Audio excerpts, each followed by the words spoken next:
Welcome to the JAMBOX Show, 6 original vocal recording mindset tips.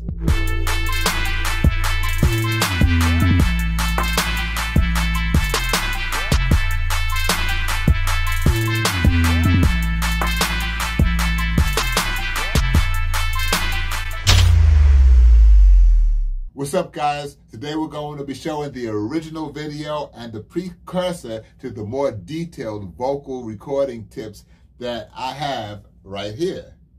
Vocal production and vocal recording is more than just recording and using plugins to get the sound sounding great.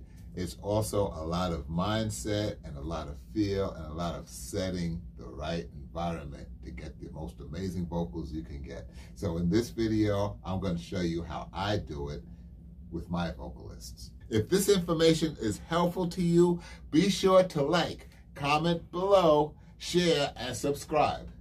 JAMBOX offers great audio engineering and production tips, as well as trending news, reviews, and interviews. Please comment below and let me know what you'd like to see right here on the JAMBOX Show. What's up, guys? Lee Evans here at JAMBOX Entertainment Studios. I'm a vocal producer from back in the 80s. I've produced artists like Marc Anthony and Cindy Lauper and many others. You could check me out on my Wikipedia, Lee Evans Producer. My production tip for you today is about beginning a vocal session. Okay, you get a vocalist in the booth, never ever go for that first take. A lot of times you'll hear producers floored by the first take of the vocalist and they're like, okay, that's it. I think we got it. We just need to make a few touches. Don't fall for that. Okay, work that vocalist. You will be surprised at the difference that you get an hour or 2 hours into the session. Once that vocalist, once that muscle is warmed up and they're in the zone, you are going to get something amazingly different and better. So go for that. Go for amazing vocals, and let's keep that bar super high, guys. And I wanted to just reiterate, don't settle for the first take ever, okay? Even if it starts to go downhill, work with the vocalist a little bit and just try to get the idea, you know, make it feel like a bit of a journey that you guys are on together and to get to this next level from where they started, all right? But you want to always capture the best of the vocalist and what they can do. So in order to get to that level, you have to push them, and it takes a while. So just remember that, guys. You know, go for the best, strive for the best. As a producer, always bring the best out of the vocalist. When they think they could go this far, you take them this far.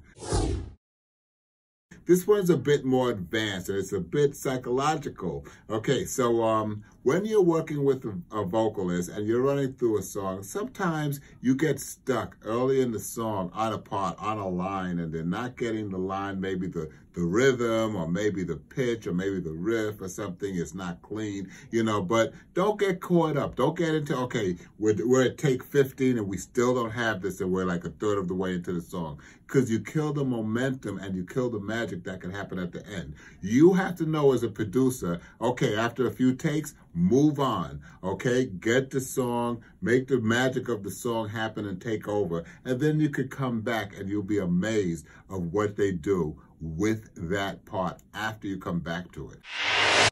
Yeah, so what I do, you know, I keep the positivity up. Yep, sounds great, sounds amazing. You know, maybe we could do this a little bit different, but, you know, what you do sounds great, but I think this could be really good, you know, and then I mark down the spots that we definitely have to go back to, and I get them after it. So, but once we're in that zone, we can go back and we could do anything, you know, so that's what you want to do. You want to get into that zone, and then you want to do the fixes while they're in the zone.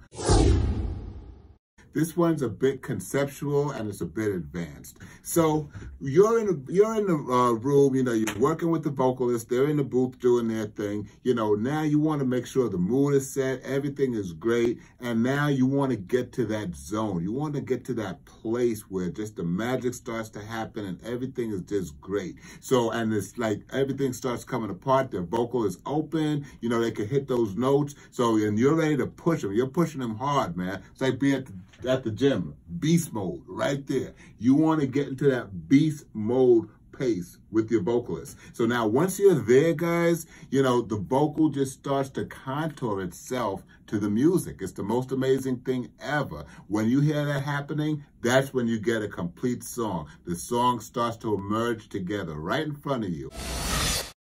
So the question that's been ongoing, one of the questions is, do you use compression on input when recording a vocal? Well, the answer depends on the compressor. You know, I do, because I usually use my Manley Vox box, this baby right here. And me and my baby have recorded some of the most amazing vocals ever. And you can see that the compression level here is always at 0. So you can tell the compression level because it starts at 0 and it decreases, okay? Whereas a regular gain is going to increase the gain. It's going to start from left and go right. The compression level will start at the right and it'll go left. Do you want to compress? I only compress enough to smooth it out. On the high notes, I want to tame those big notes so they sound good, but I don't like to hear the compression. I don't want to feel anything squashed on input. If I want to squash something, I'll do it after. So I want to talk to you about Autotune. I've been using Autotune since version 1. Okay, this was back in 1997, I believe, and then around 1998 or 1999, Cher came out with Would You Believe in Love, which brought up the retune speed and then gave the robotic effect and introduced that to the world. Changed the whole dynamic of Autotune and changed the industry for recording. Anyway, Autotune was built on a bet. It was made by this brilliant geophysicist, I believe it is, that, you know, his friend came to him and says, you know, hey, at a big presentation, says, you know, you're so smart, I bet you can't make me sound good singing. He did. He went back, concocted some algorithms, came up with Autotune, changed the world. Okay, guys, that's going to wrap it up for us today. Remember to tune in here weekly, Thursdays, 7 p.m. Eastern Standard Time for our audio engineering and production tips and tricks and ideas. Okay, news, reviews, and so much more that you could use on the JAMBOX show. We out.